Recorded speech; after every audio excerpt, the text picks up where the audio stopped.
Hello, everybody. Welcome to SnackLife News. This is G.R. Gasaway, and this is Ronald Diaz. This is a show where I pretty much just talk about sports. But before I wanted to talk about anything else, first thing I wanted to get out was that Kobe Bryant passed away recently, and I wanted my friend Ronald Diaz, who is an avid Laker fan and from Los Angeles, to pretty much give his reflections on everything that he has. All right? Yeah, thanks, Giari. So, Kobe Bryant, I mean, the world knows what Kobe Bryant meant to them, and then the city of Los Angeles, we have a different way of interpreting that. We know what Kobe meant to us. And, I mean, it's a guy who came in, a teenager. He was so young when he got drafted that his parents had to sign his first contract. And, I mean, to go from that to the Black Mamba, an absolute legend, an all-time great, admired around the world. You know, Kobe had just finished the first chapter of his life. A lot of people look at his 20-year basketball career and they think, you know, this is all this guy has. But no. Kobe retired, and then he was moving on to the next chapter of his life. You know, he was moving on to bigger and better things. I mean, he was the first athlete ever to win an Oscar, an Academy Award. Yeah. So it's one of those things that it was just propelling him further and further. And Kobe had always stated that, you know, basketball was something that helped him start a family.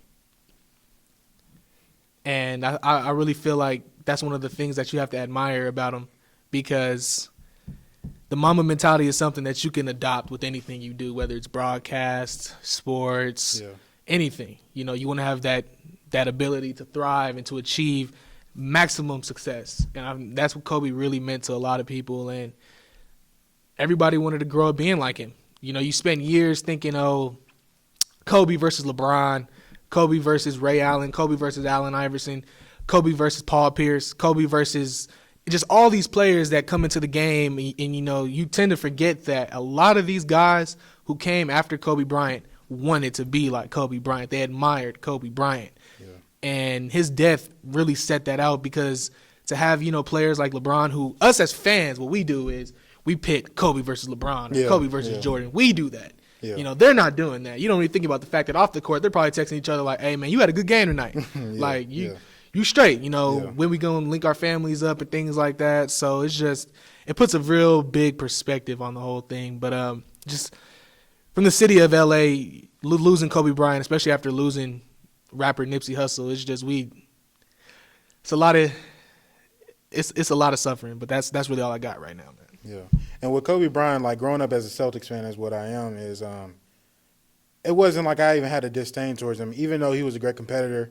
And he was the reason why we lost in 2009. I never had that malice as, even though he's a rival, I hate Kobe, I dislike Kobe, or anything about Kobe. Exactly.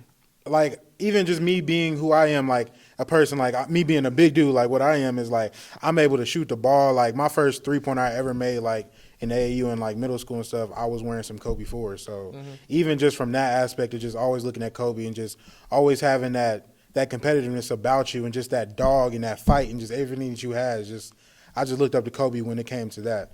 So I feel like it's just one of those things where it's just a tragic situation, and I'm really praying for every family that was involved in the crash and the situation. And I really hope that everybody in Laker fandom and everything is just doing well and everything will get better. But what we have is we're going to talk about the Lakers, but more in a professional standpoint, and pretty much talk about them being the number one seed, but also will they survive and make the championship? Coming up next on SnackLife Sports. Hello, everybody, and welcome back to SnackLife News. This is G.R. Gasaway and my friend Ronald Diaz. And today, he's a Lakers fan, so why not ask him Laker questions? The Lakers are the current number one seed in the NBA. The Lakers are currently 39-12 and arguably have two of the top 5 players in the NBA. The Lakers have recently wanted to buff up their depth on the chart or whatever, and reportedly they had their eyes on Marcus Morris during the trade deadline. They didn't get him. The Clippers did. They also had Darren Collison that they wanted to bring in. They invited him to a Laker game. They invited him to dinner. Jeannie Buss sat right beside him the whole time, and he did not want to retire. So I wanted to ask you, are they a legit threat or are they just bluffers? Well, being that the Los Angeles Lakers, you know, from a neutral standpoint, if I was just looking at the NBA overall, if I wasn't looking at it, I'm a Laker fan, so no, we're going to win the championship. It's already said and done. I do say we are one of the top contenders in the NBA because I mean, there's a plethora of reasons, man. You have LeBron James, who you never really can count out. And I know LeBron James got counted out last year, with the roster that the Lakers had, Lonzo Ball, Brandon Ingram, Josh Hart, all those guys didn't really mesh well. And, his injury stopped us from making that push to the playoffs, so it was already looking towards next year. But then you pair LeBron James, excuse me, you pair LeBron James with a player like Anthony Davis. Yeah. And like you said, those are arguably two of the top five best players in the NBA playing with each other. And then people make the argument that LeBron has never played with a teammate with the caliber of Anthony Davis. Then, you have the whole roster shakeup. Magic Johnson stepped down. Rob Pelinka becomes the general manager and oversees all basketball operations. The moves he made were, they're substantial to the success that we have right now. I mean, Danny Green has contributed. JaVale McGee is contributing. And Avery Bradley, every now and then he's putting in what he can. And, the fact that this is in the Western Conference, which has historically been, the better conference than the East, I really do believe, that the Lakers, this can be the first year in several years that we can pull it out. And, Darren Collison, I mean, they say he finessed some Lakers tickets in the dinner. So if he knew he wasn't going to come back to the NBA, then yeah, I mean, I guess that's exactly what he did. But I mean, the Lakers knew, fans knew, the NBA knew we needed a third scorer. We needed somebody else who can get those open looks, those catch and shoots, who basically LeBron is a facilitator who he needs someone else beyond the arc that he can get the ball to that's more reliable and more trustworthy to knock down those shots that we need in crunch time, because in the playoffs, we're going to need those shots. So, well, I don't mean to sound like Stephen A. Smith, but you're wrong, and here's why. The organization of the Los Angeles Lakers hasn't been good since 2009. Y'all have been terrible. Y'all have been trash. Magic Johnson had to come back from taking a hiatus. He is the owner of the Dodgers. He's the owner of many entities. And what did he say in the conference after he left? He didn't tell anybody he was leaving. What did he say? I'm not going to be here. And it's just one of those things where it's just like, what is going on with y'all? Y'all have Anthony Davis and y'all have LeBron James, which is cool. So that means y'all have to be contenders in the next 2 years. Y'all actually just have to be a contender this year. And when y'all are a contender this year, it's like it's all or nothing, because Anthony Davis could sign to Chicago. He could sign to somewhere else. So it's just like y'all have so many things where y'all are good because y'all have LeBron year 17 to where it's okay, yeah, we got LeBron. But at the same time, y'all are playing him at minutes that he hasn't even played in his prime. Y'all have him playing against the Golden State Warriors where y'all winning by 5 when he should be sitting down fourth quarter relaxed, eating popcorn, answering calls from his wife, what they're going to do today. It's supposed to be so many things. So I really see, if they remain the number 1 seed, I think they will be like a buff. And if Damian Lillard finds some way, which I hope he does, because I don't want to see Memphis play in the first round. I honestly just don't want to see Ja Morant play yet. If I see Damian Lillard go to the A seed, I could see a situation where they beat you guys in 7 games just because of the depth they had. Not because Dame is better than LeBron and Anthony Davis, but just because they're going to get Nurkic back. They're going to get some key pieces back that they need. And with Rodney Hood playing the way he's playing and other people in Portland. And Terry Stott, even though a lot of people don't like him as a coach, I love him as a coach. I think he's pretty fine. But at the same time, they could beat y'all. And see, okay, you say that, yeah. And we already did take an L to Portland. Yes, you guys did. We did.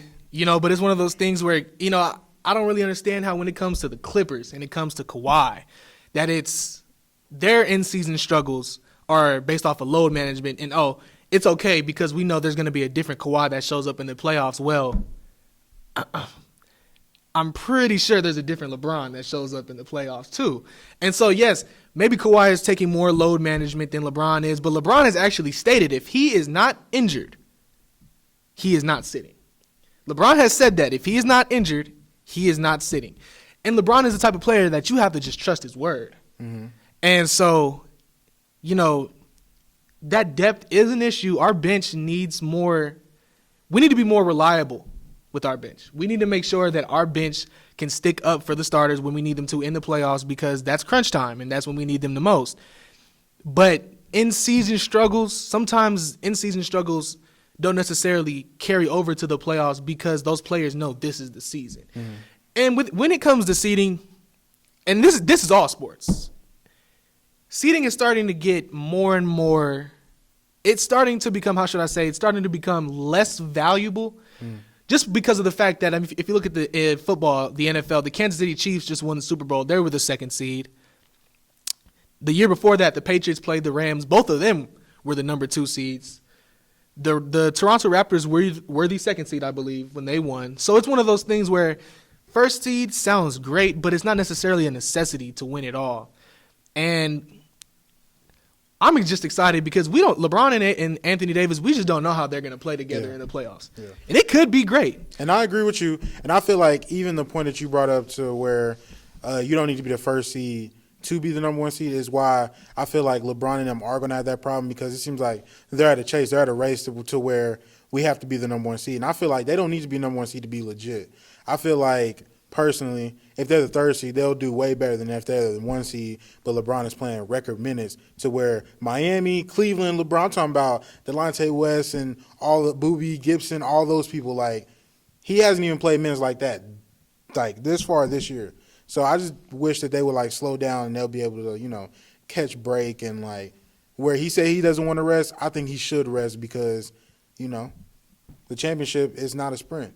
It's about getting to that finish line.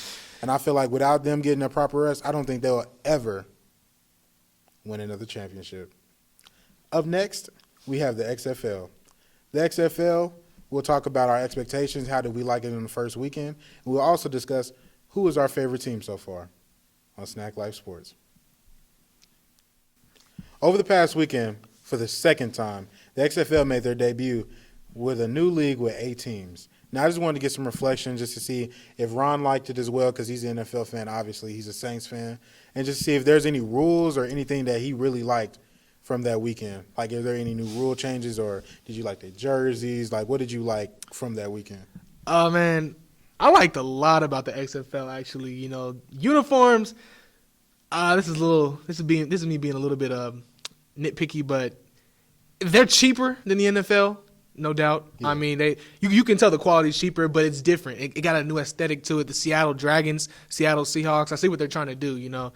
LA Wildcats, LA Rams. And I like it. I like it a lot. I feel like extreme football is what we need. It's refreshing. And I'm all about player safety. I'm not saying, go out there and knock somebody's head off. Mm-hmm. You know, I'm all about player safety. And that's what the XFL is trying to do. Is with it being still extreme football, they're still implementing rules to keep the game safe. And speaking of that, my favorite rule change from the NFL to the XFL, honestly, it's the kickoff. It's the kickoff. And, the kickoff has been such a staple in football that to see another football organization change it, another football league tweak it, and actually make it safer, to me, it's safer. I think it sends a big message. And basically what it is the kickoff team and the return team line up against each other, opposite of one another. Only person in the back is the kicker, and the only person downfield is the returner. None of the teams can move until the returner has the ball in his hands. And that it minimizes collision and helmet to helmets and all that kind of stuff. And I really think it's a good twist on football. I think it's a nice little refresher. And, I mean, who better than Vince McMahon to try to kick this thing off? I mean, it's Vince McMahon, WWF, WWE. This guy is literally the entertainment. He knows entertainment, and he knows how to run entertainment. He knows how to spark a fan base. And literally within the first week, I'd say he's done that. And the XFL, I really feel like has room to grow for a lot of years. I think it has a few ways to grow. I mean, there's a couple of nitpicky things that I'll do. I'll probably get into it in a little bit. But I really, overall, I really enjoyed it. Like, just some of the games to where it's like, what's going to happen next over players that either I forgot about, they're not good enough that where they weren't in the NFL, or just, like, people where it's just like, that was a cool play. Like, just anybody. Like, so the thing that I like most about the XFL, is definitely, and I was just told this recently, is the 1 foot catch rule. I really like that, to where it just brings a dramatic feel to where you don't have to do the whole 2 foot thing and just go like that. You can literally just have 1 foot, do something like that, have control of the ball, and then you're okay. And just like what you said with the kickoff I feel like it's safer too in the same way, just to where everybody's there to where they don't have to collide in each other the whole time, and then you get the couple of seconds to where there actually are returns rather than college and NFL to where we just watching touchbacks the whole time. So I really enjoy the XFL, and I want to see it grow as well. The only nitpicky thing that I would say about the XFL I didn't like was when I watched the first game between Seattle Dragons and the DC Defenders, the defensive end play was kind of sketchy to me just because I felt like whoever skill player they had, like whoever had outside containment, it was just pretty much like, we're going to get yards. So it really wasn't much containment in that game. But other than that, I feel like everything was solid. Do you have a favorite team so far, like already? Is there a team that you're rooting for? Yeah, I'm from LA. I got to go with the LA Wildcats. I mean, this is the first time to me. I mean, because we've already had MLB, we've already had NFL, NBA, UFC, boxing. We've had all these sports. We grew up with these sports. We didn't necessarily grow up with the XFL. Yes, there was the first rendition of the XFL back in the day, but this is, I feel like, as in our generation, this is the first time where a new sports league, literally like a literal new sports league, has been created. And I feel like this is that time where, you have to rock with the home team. I mean, when's another time in our lifetime that they're going to create another sports league where we get that opportunity? A lot of us grow up, if you grow up in OKC or in Boston or in Miami, you grew up a Heat fan or a Thunder fan, a Celtics fan. If you grow up in LA, it's a Laker fan. You grow up as that fan. But this is the time that you actually get to choose who you want to root for, who you support. And I'm definitely going to support the Wildcats. I mean, we got blown out by the Houston Roughnecks. But, it's one game I really feel like we'll bounce back from that. Okay. My favorite team that I have, I've been switching, all throughout the weekend because I can do that. It's the first week. But I feel like I'm really breathing fire. I'm going with the Seattle Dragons. We don't have a team yet here in Oklahoma, so I have to root for Seattle because, who knows? Maybe they'll come to Oklahoma too, much like the Thunder. I feel like one of my favorite things, too, is just, like, the banter between my friends, between, like, my group chats or whatever, to where we'll talk about, like, at least your team may win a championship between the XFL because nobody's won one yet. It's like a cool, like, refreshing thing to where, like, when the NFL ended just a week ago or so, like, it's like we could still have football. Because, I mean, I do like basketball. I love basketball. I love all sports. But football is home to me just because, I'm big like a lineman, played football most of my life. So it's just, like, something to hold on to. And I feel like it's going to do better than the AAF just because, or the success or lack of thereof that they had, just because the partners that they had was kind of smarter. Rather than the AFF only has CBS, the XFL has ESPN and Fox. That's what the Big Three is on too, and the Big Three's been doing pretty well. So I feel like I think this is going to stay here for a while. I hope that I'm right. I don't know yet because we saw what happened last time, but I hope that I'm right. One final input on that. I think you're right, because I feel like this is the perfect time for the XFL to come back. I feel like this is the perfect time because what we're seeing a lot nowadays in the NFL is that players are starting to really feel like they're being treated unfairly. Yeah. The NFL has a system that does not benefit players as well as it should. You don't buy tickets to bring a telescope or binoculars to a football game to look for the GM up in the box. Yeah. You come for the players. Yeah. You buy a Dallas Cowboys jersey, but you buy that for the player. Yeah. You're not buying Ezekiel Elliott jersey because you're happy Jerry Jones signed him. That is not why we're there. The players are why you watch the sport. And so what I can envision, and hear me out. This is a crazy take. Hear me out. I'm gonna channel a little bit of Max Kellerman here, but if it gets to a point where the XFL shows more beneficiaries for players than the NFL, I wouldn't be surprised if more big-name NFL players protest the NFL by saying, okay, well, you know what? I'm going to take my talents to the XFL. And then more players might follow suit, and similar to the NBA lockout, I can see a situation where the NFL's ratings go down, sales go down, merchandising and tickets all go down because a lot of big name players who feel as if they're being mistreated and should be treated fairly decide the XFL is giving players better opportunities. Yeah. And I feel like that could be definitely a way that they can input that. But I feel like one thing, and this is my last input too, that the NFL is kind of saving their ass on this one is that they're kind of looking at the XFL like, hey, like little brother, like we'll support you. We'll get Exactly. old NFL Exactly. players. We'll get Troy Aikman to say something Exactly. good about you. Just Underestimating. in case of something like that happening, there's no way that they're going to change. Well, this was the conclusion for Snack Life Sports, and I appreciate everybody that watched, and I hope that you guys tune in next week, and I hope you guys have a great time. Thank you, Ronald, for joining me, No problem, man. It's my pleasure. and you guys have a blessed day.